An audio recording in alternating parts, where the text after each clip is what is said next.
Good morning, everybody, and a happy Wednesday morning to you. All right. We have a lot to cover in here. Let's just jump in. And also, video number 2 is a royal family video, but 90% of it is bad stuff, like really bad stuff. All right. You're not going to want to miss it, though. So let's just jump in with what we have to start with, shall we? Let's go. Really quickly, I want to say a big thank you to Maureen. Yes, I really wanted to try these 2 products. They came off my Amazon wish list. Thank you so much. All right, let's jump in. This really kind of shocked me. On November 18th, Harry went to the Seaforth Armory in Vancouver to launch, are you guys ready? The school program from the Invictus games. They're putting stuff in schools. Oy. I don't understand why they're trying to push this in schools and of all places in Canada. So Harry goes to this military facility and there were students there and they launched an online program to introduce the Invictus games to schools. So he was there actually to help the Invictus game organizers launch the lessons program, which is for students from kindergarten to grade 12, making, as they're saying, educational resources on the event's history and purpose available online. Sounds to me like they're trying to brainwash kids that are still in school about how wonderful Invictus is. So Harry's sitting there with a bunch of elementary and high school students. They studied the poem Invictus by William Ernest Henley. I can totally see how the kids would just love that. Are you kidding? They took part in drawing and coloring exercises. And then, of course, they played seated volleyball. Just as a reminder, Harry readily admits he stole the idea for Invictus from the Warrior Games in the United States. And Harry is not the one who founded Invictus. Again, it was founded by Harry, William, and Charles through the Royal Foundation and later on handed off to Harry so he would have something to do.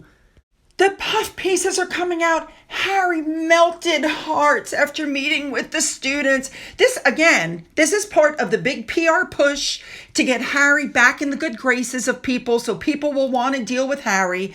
And I think it was very specific that they did not bring Meghan. Nobody really likes Meghan. Meghan takes everything over. I think everybody is looking at the internet going, I think Harry and Meghan look at the internet and go, wow, they didn't even talk about anything with Invictus. It was all about Meghan. Just like when they went to Nigeria, it was supposed to be for Invictus. Nobody mentioned Invictus. It was all about Meghan looking at her Nigerian roots. So yes, I do think they had to separate that, which leads me to wonder, is Meghan going to show up for the Invictus games in Canada and in the UK? I'm not even worried if the kids are going to show up. They're going to continue to dangle the thought that the kids might show, even though we know very well they won't. But the question is, will Meghan show? Or did Harry say enough? Or was it enough when it came out that they had been using Invictus funds in Germany for Meghan's clothing and security, etc., etc.? Maybe Harry finally, regrew some cojones and said, Meghan, I'm sorry, I have to take you out of this. This has nothing to do with you. This was mine, and you've taken it over, and we've had enough of this, and you're the kiss of death. I don't know what's going on. When this event was over, Harry said that his interactions with the students and the athletes and everybody had a profound impact on him in relation to the school's program potential to spread the game's message. This is where Invictus starts to go wider, he said, out of the Invictus community into schools in Canada and hopefully around the world. Now, of course, Invictus Games put up a link for classroom resources. Now, it's all supposed to be about what you can do in the classroom. But when you read it, 90% of it is about Invictus and things about Invictus and where the name came from. But look at the bottom. Watch Invictus on Netflix. Things that you can do, resources. And one of the resources is watch Invictus on Netflix. Gee. Really makes you wonder where the hell they're getting this information from. Now, a big thank you to Royal News Network for this one. Here is one of the Invictus Games fill-in-blank projects for the elementary students. Please tell me how this teaches inclusivity and resilience. I'm looking at this and I don't see anything that shows inclusivity at all. It seems to me they're brainwashing the kids. I'm sorry, but that's just the way I see it. I mean, for high schoolers, they want them to go to Netflix and watch Heart of Invictus. So they're trying to improve the viewership for the program. I think they're having trouble selling tickets. I think they're hoping to use these kids to fill some of the gaps. That's my honest opinion.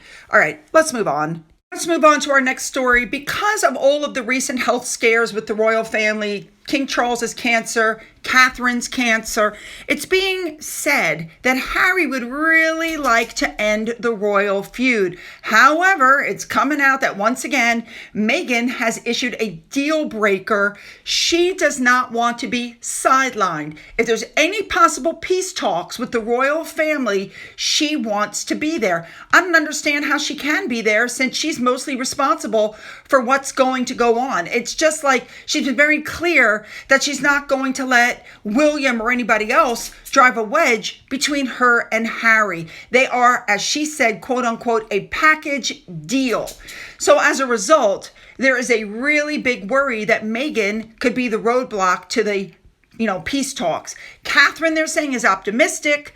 It's being reported, although I don't believe this, that she's seen changes in Harry and she believes he's ready to compromise and let go of some of the past, but that Meghan is going to stand in the way. Let me tell you something. Stories like this. I do believe Meghan said, I have no doubt believing Meghan said, listen, Harry, if you're going to go and talk to your family, I want to be a part of this. I can totally see that. The problem is Meghan does not want to step foot back in the UK. And William wants nothing to do with Harry until Harry apologizes. He's now spun the narrative and he has to apologize. So yeah, I don't see that this is going to happen. Sorry. Now, you have people like Tina Brown, who wrote the Palace Papers. She came out criticizing the speech Prince William gave during his Earthshot Prize Awards ceremony, where he said he wants to do things with a small R for royalty. She, by the way, is the former editor-in-chief of Vanity Fair and said the crown needs Harry. I think we've already proven that is not true. She wrote on a Substack, and she said, and I'm quoting, despite the passing of years, there's still a gaping Harry-shaped hole in the depleted royal lineup. As a veteran of 2 military tours in Afghanistan and founder of Invictus Games, the substantive charity that brings hope through competitive sport events for injured vets, the Duke of Sussex, now stripped of his military honors, surely deserves a place on the balcony. The British nation needs his human touch too, and so does his ailing father. People are like, are you kidding? I don't know who this woman is, but what she said was William's comment that his plans for a caring, sharing monarchy include throwing some empathy in there made him sound like a performative pinhead. Are you kidding me? This woman is an idiot. I mean, if she thinks that they're going to take either one of them back, oh my God, she sounds to me like she's on the payroll. All right, let's move on to our last story. All right, last story. Since Harry and Meghan had Megxit in early 2020, it's being reported that the Montecito locals and Americans are sick of them. They were monetizable victims towards the end, but now they're saying that 4 years later, the gig is up. Harry and Meghan are nothing but massive narcissists who spend all their time trashing the royal family.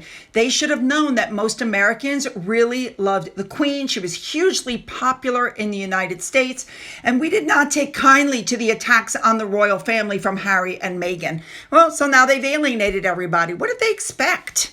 And so this is where karma comes in, because all their misdeeds are catching up with them. It's divine justice. She's been accused of being a bad boss. Trump is looking to maybe throw them out of the United States. Like everything that could go wrong is going wrong. Her ARO brand is in the toilet. I've told you guys, I'm a firm believer in karma. All right, don't forget the next video. It is royal family, but I'm not kidding. Like 90% of the news in there is bad news. I don't know what's happening. All right, don't forget to hit the like and the subscribe button and the bell for all notifications. Leave your comments, then go into the description box where you'll find the link to video number 2. Follow me over. Let's go.